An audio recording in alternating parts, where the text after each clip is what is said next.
Welcome back to Saturday Morning Spider-Man. It's time to go on with Ultimate Spider-Man Volume number 10.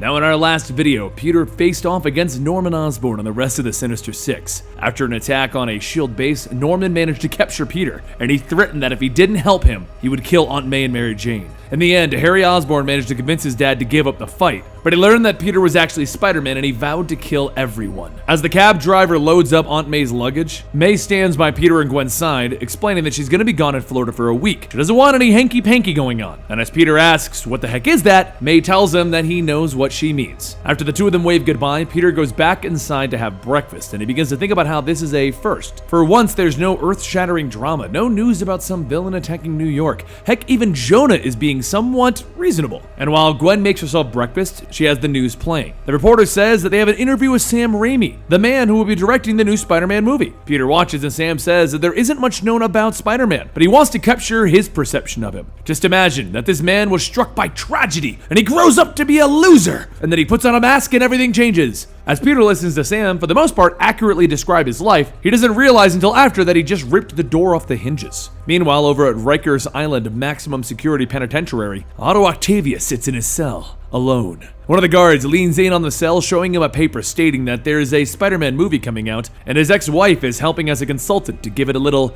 authenticity. Apparently, she's an expert on deluded, self-important murderers like him, and leave it to ex-wives to cash in on the man's work, right? The guard throws the paper in, saying that he would feel bad if he wasn't a cop killer. And who knows, maybe you could even go to the premiere. Later, as Otto lies in his bed, he feels a faded thunk, and he smiles. Not far off at the S.H.I.E.L.D. headquarters, two scientists begin to hear a thunk coming from a locker, and they go to check it out. As soon as the locker is unlocked, Otto's mechanical arms shoot out and they begin crawling up into the air vents. The next day at the set of the new Spider-Man movie, actor Tobey Maguire pulls off the Spider-Man mask, shouting that he can't see a thing with this thing on. Just as Sam and the others go out to respond, their words trail off, and Tobey looks around to see Peter, the actual Spider-Man, telling him, "You suck." And then he points at everyone else, stating, "You all suck and you should feel bad." He then jumps around the set shouting that the movie is totally going to tank because they're all fake and their actors can't do this. Peter then stops and asks Sam, "How could you do this to me? You're making a movie without my permission. I'm Spider-Man." Sam smiles, telling him, "Actually, we don't need it. You're a public figure, so you're public domain." And the producer adds that they even got the rights of Octavius from his ex-wife. The producer then begins asking, what are these men like? What kind of men are Otto and Norman Osborn? Peter begins to feel frustrated that no one is listening to him. He's Spider-Man. He's here in the suit and no one's listening to him. And he shouts, "You people just suck," and he webs off. Back on Rikers Island, Otto sits up in his bed and he smiles as he hears the explosions going off and the guards shouting for help. As the mechanical arm slips into the cell, he says, "Yes, I missed you too. Now it's time for us to leave." A short while later, at another part of town, Otto knocks on a door that happens to be a man's house, and when the man asks what does he want, Otto tells him that he has a really nice house. The man asks, "Do I know you or something?" And then suddenly there's a crash from behind and the mechanical arms begin to crawl in. Otto tells the man, "I really like your house." Meanwhile, at school, Kong tells everyone that he just got a part in the Spider-Man movie as an extra. While the students all gather around to listen, Gwen overhears and asks if there's a part in the movie where Spider-Man kills her dad. Everyone just looks at her, and Gwen mutters, "This is so stupid," under her breath, and she storms off. Peter and Mary Jane watch and they chase after her, and Peter tells her that they know it wasn't Spider-Man that killed her father, it was, but Gwen cuts him off. "Yeah, it was some guy in a Spider-Man costume. That doesn't matter. It's all Spider-Man. A guy dressed as Spider-Man killed my dad, and now they want to make a movie about him?" Gwen turns and walks off shouting, "Yeah, make a hero out of him. Make a movie and dolls. Yippee!" Peter tells Mary Jane that he could really use a crazy villain to beat the crap out of right now. Back at Otto's newly acquired house, he talks to the mechanical arms as they flip through the channels on the TV and stop on the news. The reports begin to talk about the new Spider-Man movie and how they're lucky enough to speak with Rosalita Octavius, the estranged wife of Dr. Otto Octavius. The camera then switches to Rosalita talking about Otto and how he's a tragic failure. And as the news plays, the mechanical arms rip the TV off the wall and they smash it on the ground. And Otto says, "This is perplexing." Up in one of the buildings is Peter, watching as they film. And as the actors start to get ready for a break, there's a loud crash and people screaming. When everyone looks over, they see Otto making his way through, destroying everything in his path. He calls out for Rosalita, telling her how disappointed that we are. for what you've done. One of the mechanical arms begins to reach out, but is stomped as Peter webs it up, saying, "You can't do this. How could you be out and about doing this to me again?" And Otto just looks back and says, "Mr. Parker." The mechanical arms begin to grab Peter, and Peter shouts, "All of the sucky things you've made me do. Now you're making me fight you so that you don't trash the movie set that I already hate." As the arms flail about, one manages to knock Peter down, and Otto screams at him to just die! The arms then shoot out, and just before it hits Peter, he quickly catches it. And Otto asks, "Why is it that everywhere I go, Spider-Man is always there?" Peter then struggles to push the arm back and says, "Because I love you." And then Otto whips Peter into the air, and Peter asks, "How is it that you keep escaping? I'm no expert or anything, but I'm starting to really think that there needs to be a security upgrade of these prisons." As Peter tries to fight back against Otto, Otto manages to knock him back into the ground, and then he wraps an arm around Peter's neck. As he's lifted up into the air, Peter says, "You've become a much better fighter." Otto then electrifies an arm and smacks Peter with it, stating, "We have had a great deal of time to consider how to fight you if we ever met again." Peter asks who this "we" stuff is that he's already talking about, because he's already a whacked out wackety whack job. And one of the actors runs in screaming, "Oh God, don't kill me!" And both Peter and Otto just stare at him. So then Otto keeps Peter in the air, and one of the Spider-Man stuntmen grab a camera and they bash it into the side of Otto's head. Peter asks, "Who are you?" And the man says that his name is Leroy, and this guy is gone and shut down the project. Peter says, "Oh, I thought I was getting a revamp or something." Otto then gets up swinging his arm, knocking Leroy away. And then Peter catches one of the arms and swings Otto into a production van. Just as he swings again to throw Otto aside, Peter's grabbed by another arm and he's tossed out into the street. Meanwhile, back at Peter's home, the doorbell rings, and when Gwen goes to check it, she sees Mary Jane. Gwen opens the door and Mary dances in, telling her that her mother finally kicked her father out. She's not forever grounded from the whole running away thing. She then calls out for Peter, and Gwen tells her that he's not really here, he's at work or something. And Gwen says that she'll hang out until he gets back. She needs to relax anyway. But just before they sit on the couch, they both see the news, and they see that Spider-Man is fighting Otto again, and how Spider-Man's defending everyone. Gwen watches it angrily, and Mary Jane watches, stating that she's gotta go,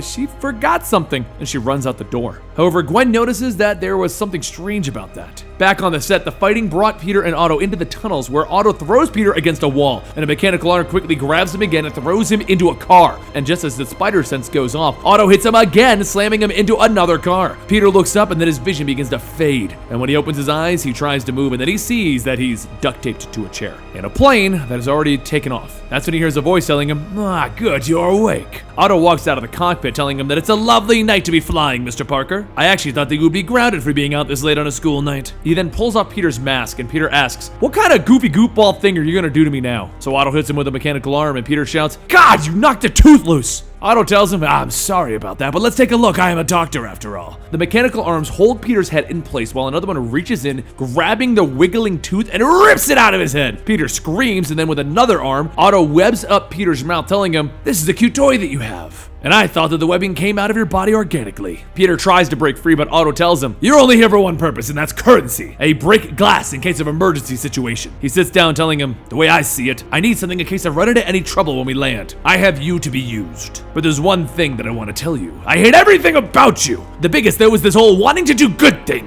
Deep down, you're just a pathetic, immature glory hound. In fact, I'm truly disgusted by you, Mr. Parker. There's always someone standing in my way. Whether it be you, Rosalita, Norman, there's always someone.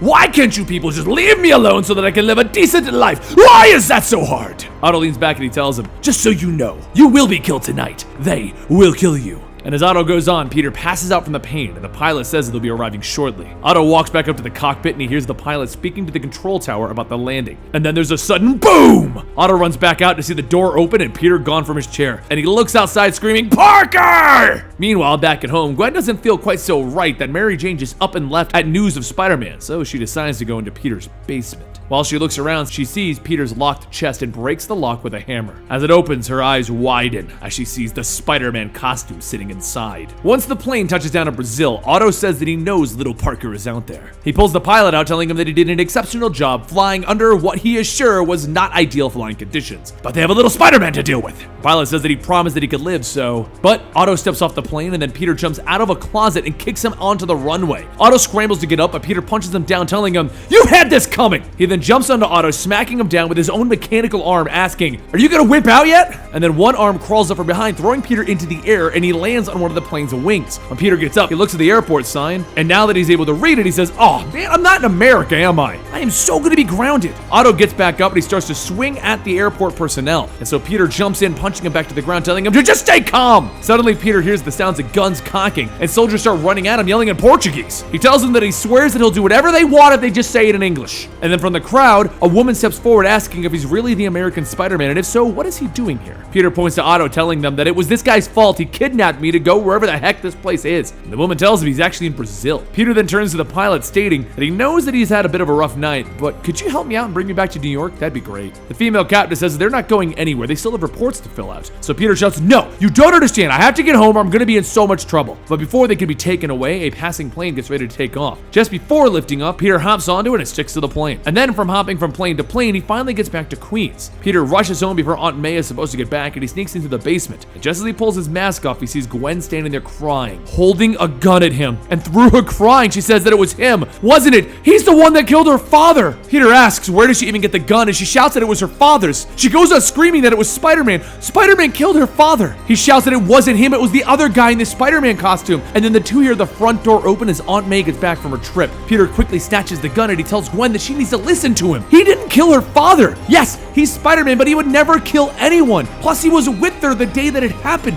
Her dad was in Atlantic City. They were here. There's no way that he could have been there. And he tells her that she needs to please believe him. No one knows about this, and Aunt May cannot handle this sort of thing. As May continues calling, asking who's home, Peter slowly removes his hand from Gwen's mouth. She doesn't say anything, and then she turns to leave, slamming the basement door shut. May calls out asking if anyone is down there, and Peter comes up stating that he just fell asleep at his computer. He's sorry for not coming up right away. May tells him it's all right, and then she sees the bruise on Peter's cheek. She asks what happened, and Peter says, oh, he got hurt at the gym. A tooth even popped out, but it's fine. May tells him it's not okay. They're gonna set up an appointment to have the dentist look at that tomorrow. The next day, Peter laid in bed as Mary Jane comes home from school. She tries to gently wake him, but he jumps up shouting, "Don't!" And he spits out bandages from his mouth. Both scream, falling back, and Peter says, "Oh, hey." She hugs him, telling him that she was so worried. Everyone's been talking at school about the whole fight. And then he says, actually, was Gwen at school? Mary Jane says, no, why? Peter tells Mary Jane that Gwen found out, and Mary Jane quietly says that she may have looked a little suspicious, running out of the house when the news was showing him fighting Doc Ock. Peter sighs, asking what is he supposed to do now, and a voice says that she was gonna find out sooner or later. Peter sees Gwen and asks where did she go. She tells him that at first, just to the backyard for like an hour, then to the movies and the library. Mary Jane asks what she's doing there, and Gwen says she was just reading up stuff on Spider-Man and her father. Peter asks that she knows that he didn't kill her father, right? And Gwen says yes, sorry, she kind of wigged out on him like that. Peter brushes it off, telling her not to worry, they're all kind of spazzing out. So Gwen jumps on the bed, stating that this all makes so much more sense now. The reason Peter Parker is a total flake. And Mary Jane says that he was a flake before this whole thing happened. Gwen then says that he knows that she wasn't gonna shoot, right? And Peter says yeah, he has spider sense that lets him know when something dangerous is about to happen, just don't tell anyone. So as everything for Peter is wrapping up, later that night at Stark Industries, S.H.I.E.L.D. soldiers begin to gather,